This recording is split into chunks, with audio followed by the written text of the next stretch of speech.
అందరికీ నమస్కారం. నేను మీ విశ్వతేజ్. 22వ తేదీ మంగళవారం జమ్మూ కాశ్మీర్లో పెహల్గామ్ అనే ఒక టూరిస్ట్ ప్లేస్లో జరిగిన విషయం మీకు తెలుసు.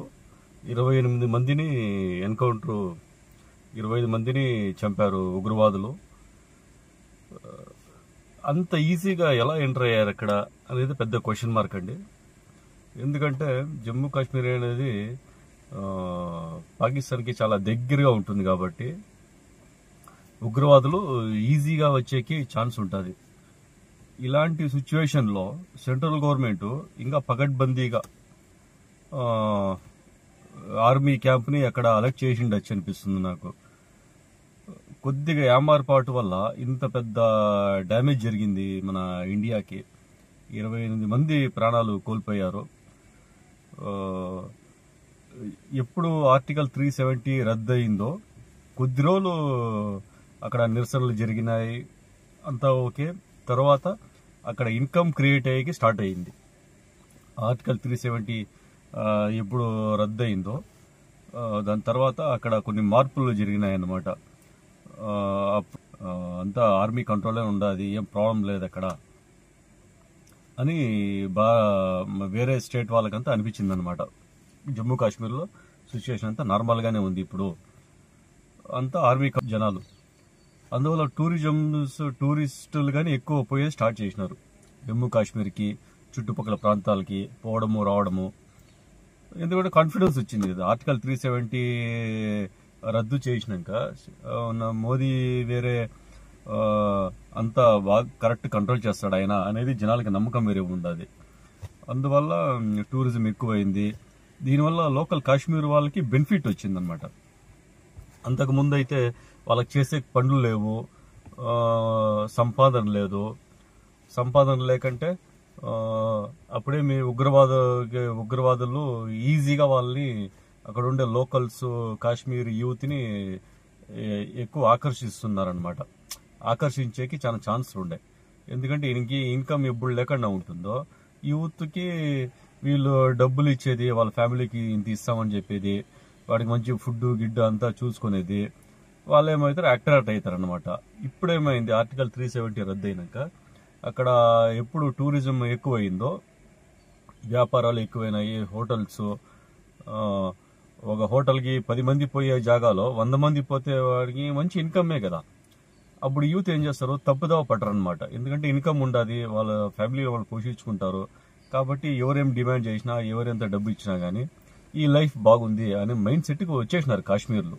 లోకల్ కాశ్మీర్ ఒక 90% జనం అంతా వచ్చేసినారు. దీనివల్ల ఉగ్రవాదులు కాడ ఉండే ఉగ్రవాదులకి, పాకిస్తాన్ ఉగ్రవాదులకి ఏమైంది ప్రాబ్లం అక్కడ. ఎప్పుడు జమ్మూ కాశ్మీర్ వాళ్ళకి టూరిజం ఎక్కువ వచ్చి ఇన్కమ్ ఎక్కువ అయ్యి వాళ్ళ పనులు వాళ్ళు చేసుకుంటారు. వీళ్ళ సైడ్ ఎవరు యూత్, వీళ్ళ సైడ్ ఎవరు అంతగా చూస్తూ ఉంటారు. అదొక కారణము. ఈ అటాక్కి కారణం ఉండొచ్చేమో.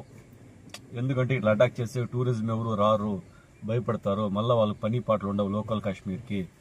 అప్పుడు ఈజీగా మనము అంత ఇంత డబ్బులు ఇచ్చి యూత్ని మన పక్క లాగొచ్చు అన్నది ఒక మైండ్ సెట్ ఉండొచ్చు.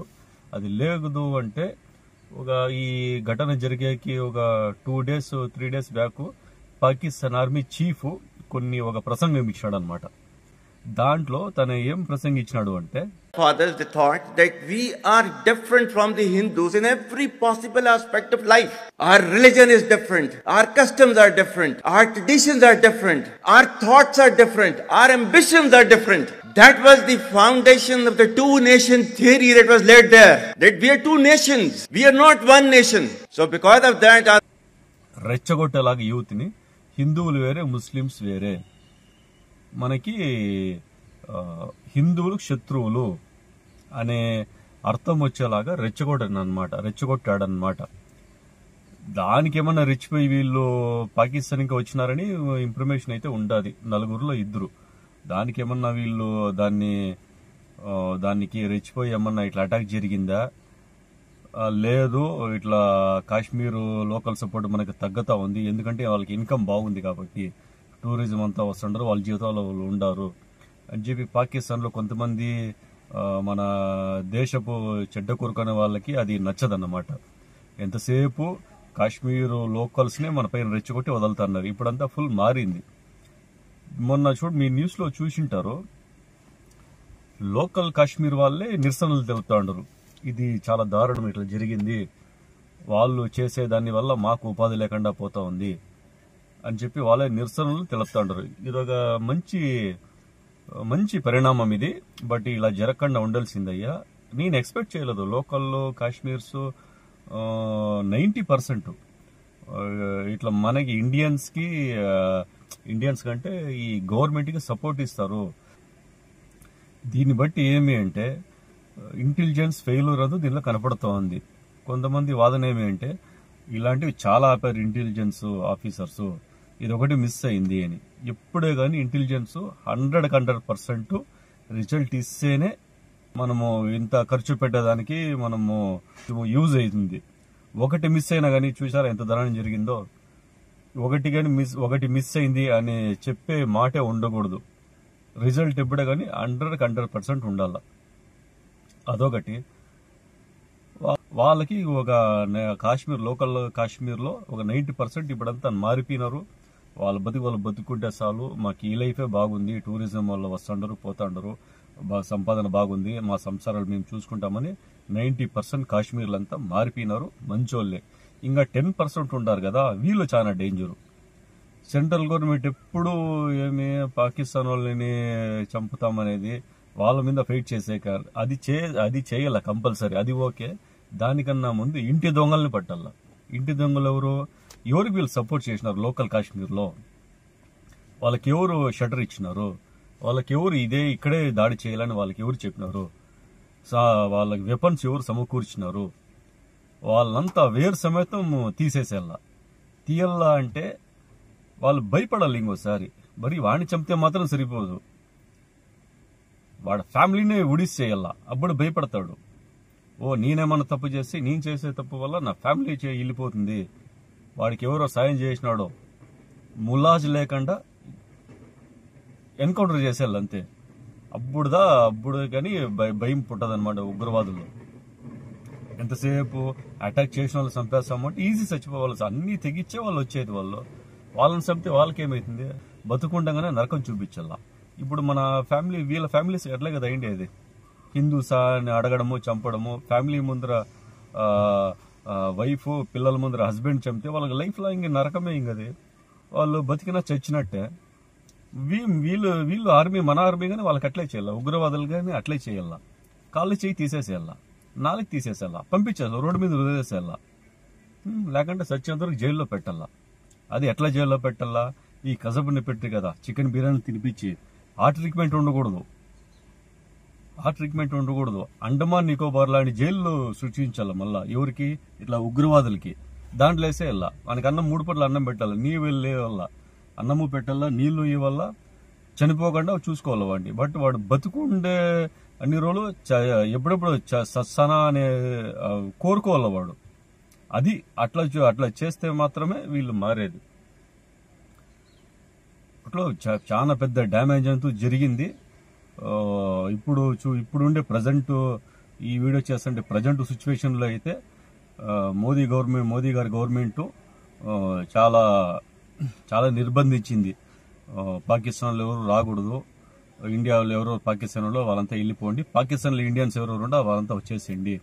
ఈ వర్క్ల మీద పోయింటారు కదా, విసాలు తీసుకున్న ఉద్యోగాల మీద, వీటి మీద అదొకటి. మళ్ళా జలాలు ఆపేసినారు, అదొకటి. ఇంకా చాలా జరుగుతూ ఉన్నాయి. ఇదంతా ఒకసారి ఈ అడుగు ముందర వేసినాము అంటే ఎట్టి పరిస్థితుల్లోనూ వెనక్కి తీసుకోవద్దండి. ఇంకోటి, ఆర్మీకి ఎక్కువ ఫండ్స్ ఖర్చు పెట్టండి. ఎక్కువ ఖర్చు పెట్టాలి ఆర్మీకి. మనము స్ట్రాంగ్ చేసుకోవాలి ఆర్మీని. ఎక్కడెక్కడో వేస్ట్ చేసే బదులు ఏదో విగ్రహం కడతాను 1.5 కోట్లు, ఇంకోటి కడతాను, అది వేస్ట్ చేసే బదులు ఈ ఆర్మీకి డిఫెన్స్కి ఖర్చు పెట్టండి. ఇంకా బలపరచండి. కొద్దిగా యామారకుండా ఎక్కడెక్కడ టూరిజం ఉందో ఎక్కడెక్కడ టూరిజం ఎక్కువ వస్తుంది కాశ్మీర్లో, అక్కడక్కడ కొంచెం అలర్ట్గా ఉండి ఆర్మీ క్యాంపులు వేసినంటే ఇంత ఘాతుకం జరిగేది కాదు. వాళ్ళు మధ్యాహ్నం 22వ తారీఖు మంగళవారము 1 గంటకేమో 1 గంట ఇంకా 1:30 వరకు ఇది జరిగింది.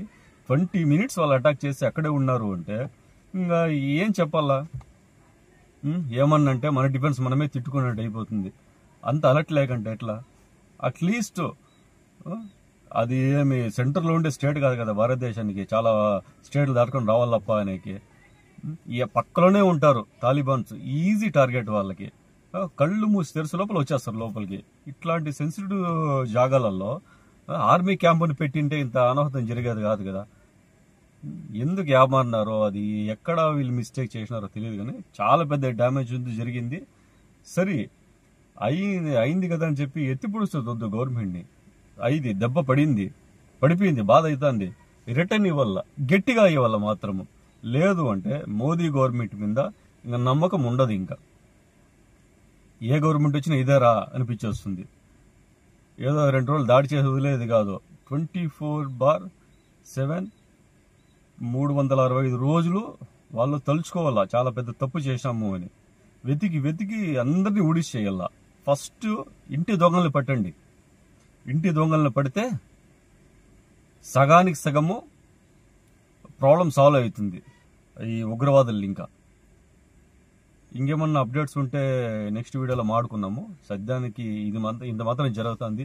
ప్లీజ్ ఈ వీడియో నచ్చినట్టయితే ప్లీజ్ లైక్, షేర్, సబ్స్క్రైబ్ చేయండి. మీరేమైనా అభిప్రాయాలు ఉంటే కామెంట్ ద్వారా కానీ నాకు తెలుపు.